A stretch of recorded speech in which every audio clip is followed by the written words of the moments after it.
আচ্ছা, এখন দেখো যেটা বলতেছিলাম আর কি।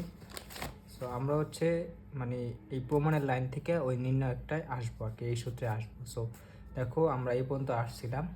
সো এরপর দেখো আমার মেন কথা হচ্ছে এখানে যে আমরা জানি যে নির্ণায়কের মান বের করার ক্ষেত্রে আমরা কীভাবে বের করতাম, যে যে কোনো একটা সারি বা একটা কলাম বরাবর কী করতাম, বিস্তার করে দিতাম আর কি, ঠিক আছে। সো নির্ণায়কের মান বের করার জন্য আমি এই জিনিসটা দেখাচ্ছি তোমাদের যে কীভাবে গুণ করতে হয়। এই যে এরকম যদি এরকম হয় তাহলে আমরা এইভাবে গুণ করি, এভাবে গুণ করি, মাঝখানে মাইনাস দিই আর কি, এভাবে প্লাস, এভাবে কি মাইনাস। সো এটা ছিল হচ্ছে আমার কি বিস্তারের মানে নির্ণায়কের মান বের করার বিস্তার মাধ্যমে বের করার জন্য এভাবে আমরা করতাম। সো আমি কি করলাম দেখো, এখানে এখানে জাস্ট হাফটা আছে, হাফটা নিলাম, এখন এক্স ওয়ান নিলাম আর কি। এক্স ওয়ান নিলে এক্স ওয়ান যে নিছি, এখন এক্স ওয়ান ইন্টু এক্স ওয়ানের সহগুণক লাগবে, ঠিক আছে। যেমন তোমরা যদি সহগুণক আর মানে অনুরাশি বা সহগুণক এই জিনিসগুলো তোমাদের আইডিয়া আছে আমি জানি, কিন্তু না বুঝলেও আমি হালকা একটু আইডিয়া আর কি, মানে এটা লেখার সাথে সাথে বলবো। এক্স ওয়ান ইন্টু এক্স ওয়ানের সহগুণক মানে হচ্ছে এইটা ওয়াই টু ওয়াই থ্রি, এখানে হচ্ছে ওয়ান ওয়ান, মানে এক্স ওয়ান ইন্টু এক্স ওয়ানের সহগুণক মানে কি, ধরো এরকম, ধরো এটা হচ্ছে আমার মানে একটা নির্ণায়ক আর কি, ঠিক আছে।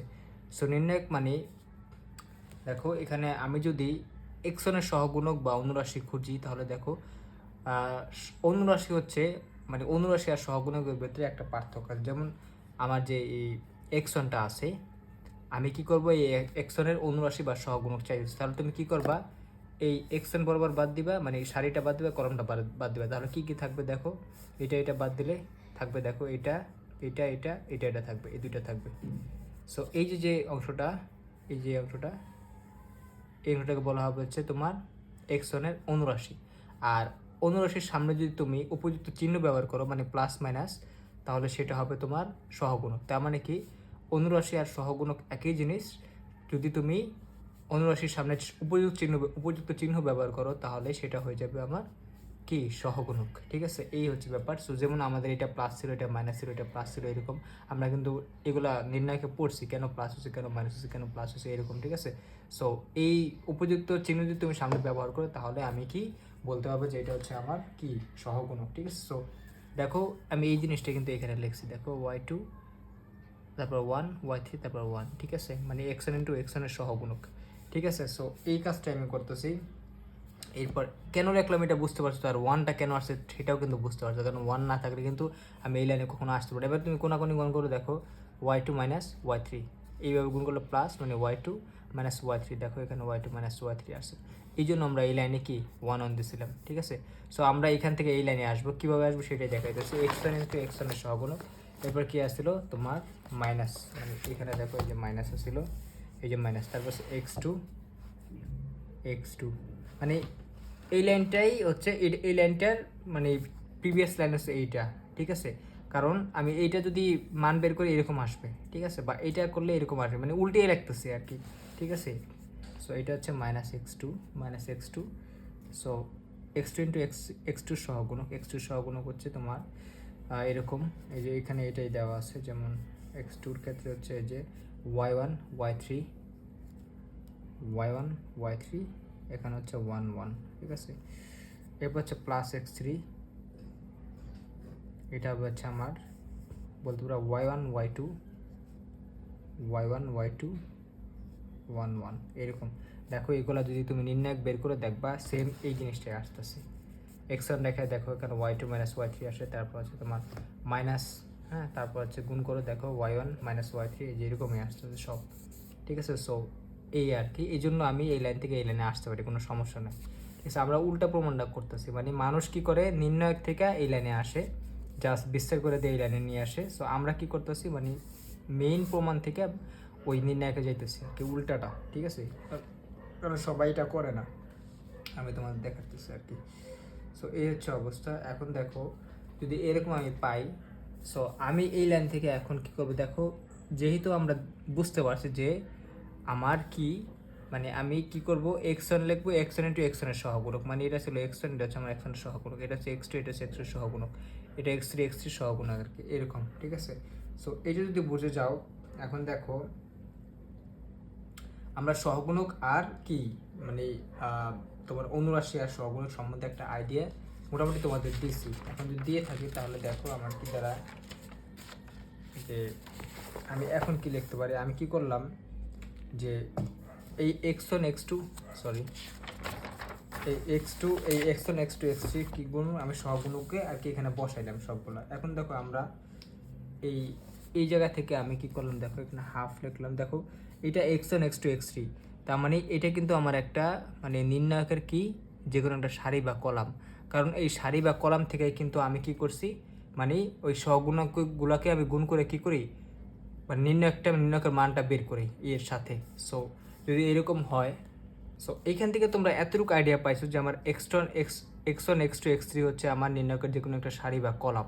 কারণ এর সাথে কিন্তু আমি সহগুণকগুলো লিখছি কারণ আমি বিস্তার যখন করি তখন আমি কি করি যে যেমন আমি এটা বরাবর বিস্তার করবো আর কি, তখন আমি কি লিখবো যেমন বিস্তার নির্ণয় তোমরা শিখছো যেমন এক্সটনটা দিয়ে তারপর কি করব যে এই ধরো এই বরাবর করতেছে, তাহলে এক্সন যখন নিব তখন তার সহগুণকটা কী হবে দেখো এটা বাদ দিব, তাহলে থাকবে কি এইটা, তাহলে গুণ করলে কী হয় দেখো y2 মাইনাস y3 এরকম।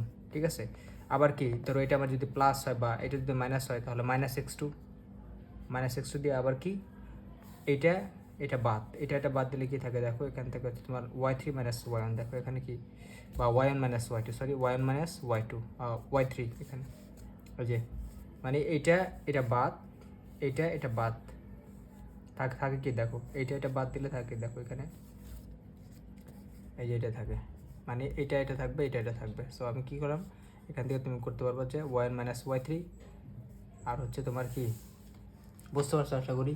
x3 ক্ষেত্রেও সেম এটা বাদ দিলে দেখো কি থাকে এটা বাদ দিলে থাকে হচ্ছে এটা মানে y1 মাইনাস y2 এই যে y মাইনাস y2।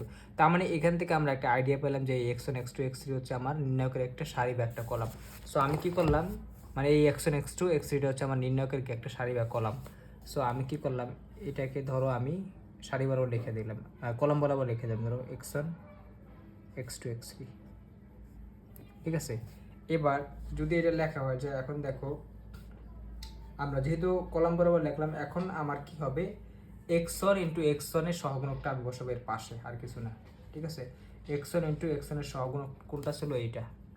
সো এইটাই আমি আর কি বসাবো, যেমন দেখো কি আসে y2 y1 কারণ এটা কিন্তু আমার এইটা যে জিনিস এটা একই জিনিস। তাহলে দেখো y2 y1 আরটা কি তুমি বলতে এখানে হচ্ছে সরি এখানে হচ্ছে y1 তো এটা বসানোর সময় আমি একটু কেয়ারফুলি বসাতে হবে নাহলে ভুল হয়ে যাবে। যেমন দেখো আমি কি করব অর সারি অর কলম বরাবর বাদ দেবো আর কি, অর এই সারি অর এই কলম বাদ।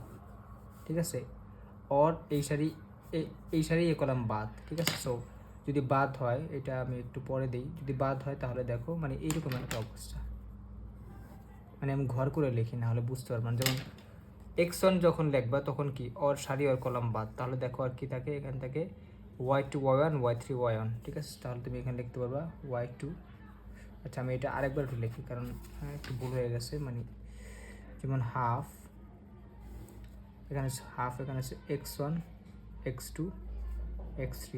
ঠিক আছে, এরকম হচ্ছে আমি যে কোনো একটা বরাবর মানে এটা আমার যে কোনো একটা সারি বা কলম আমি বুঝলাম। সো আমি কি করলাম x1 x2 x3 কে আমি কি করলাম একটা কলম বরাবর লিখে দিলাম। এখন দেখো আমি এদের সহগুণক বসাবো, এখন ঘর করে লিখে না হলে মানগুলো বসাইতে উল্টাপাল্টা হয়ে যাবে। যেমন দেখো আমি কি করলাম এইটা বসালাম কারণ আমি দেখতে পাইছি যে x1 x2 x3টা হচ্ছে যদি মানে এরকম হয় তাহলে এটার সাথে তার সহগুণক গুণ করলে এরকম আসে। সো এখন দেখো আমি এই লাইন থেকে এই লাইনে আনবো কিভাবে, মানুষ কিন্তু উল্টা যায় আর কি মানে এই লাইন থেকে এই লাইনে আসে তারপরে এই লাইন থেকে এরকম করে বিস্তার করে, আমরা কি করতেছি এইভাবে আসতেছি। সো দেখো এখন আমি কি করব x1 ইন্টু x1 এর সহগুণক বসাবো। দেখো x1 ইন্টু x1 এর সহগুণক কি ছিল y2 y1 y3 y1। এখন দেখো x1 যখন নিবে তখন কিন্তু মানে ওই বরাবর তোমার মানে বাদ দিতে হবে, কারণ ওই বরাবর যদি বাদ দাও তাহলে যে ভুক্তিগুলো থাকে ওইটাই হচ্ছে আমার x1 এর সহগুণক। তাহলে আমি এই সারি এই কলাম বাদ দিব, তাহলে বাকি যে জায়গাগুলো থাকে ওই জায়গায় আর মানটা বসাবো। যেমন এখানে আমি বসাবো হচ্ছে y2 1 আর হচ্ছে y3 1, এটা বুঝতে পারছো তো? দেখো y2 1 y3 1।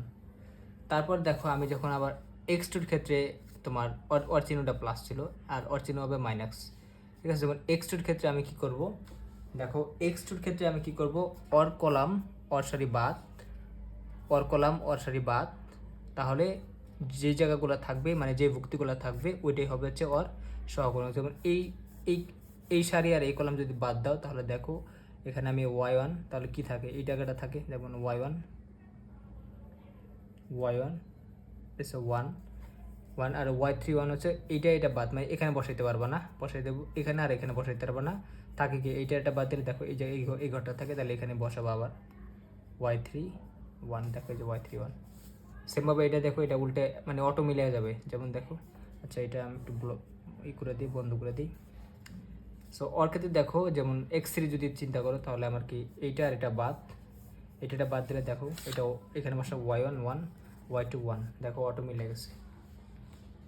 বুঝতে পারছো নাকি আবার দেখাই দেবো? আশা করি এটা বুঝতে পারছো তোমরা, ঠিক আছে? মানে আমি কি করছি, হাফ দিছি, তারপরে কি আমি নির্ণায়কের এই মানে ব্র্যাকেট দুইটা নিয়েছি আর কি, ঠিক আছে? সো এখন কথা হচ্ছে আমার মানে এখন আমার কথা হচ্ছে কি, আমি এখানে বুঝতে পারছি যে আমার x1 x2 x3 হচ্ছে আমার একটা যে কোনো সারি বা যে কোনো একটা কলাম। সো সেই অনুযায়ী আমি একটা এগুলা কী করে লিখছি, একটা কলাম বরাবর দিয়ে দিচ্ছি x2 x3, ঠিক আছে? এখন কথা হচ্ছে যেহেতু দিয়েছি, এরপর আমি কি করব, ওদের সহগুণগুলো বসাবো। এখন সহগুণগুলো বসানোর নিয়ম কি, ওই সারি ওই কলাম বরাবর আমি কি করব, ভুক্তিগুলো বাদে বাকি যে ভুক্তিগুলো থাকবে সেগুলো হচ্ছে ওর সহগুণক, ঠিক আছে? সো আমি এই সারি এই কলাম বাদ থাকবে কোনগুলো, দেখো এই যে এই দুইটা ঘর বাকি থাকে মানে দুইটা সারি, তাহলে এখানে বসাবো y2 y1 y2 1, আর এখানে আসছে y3 1, ঠিক আছে? কারণ এটা ছিল আর সহগুণক। আবার y2 নিয়ে যখন কাজ করো তখন এটা বাদ, তাহলে দেখো এটা আর এটা এই ঘরে বসাইতে পারবা। তাহলে এই ঘরে কী থাকে, দেখো y1 1 আর নিচে ঘরে y3 1 ছিল আর কি।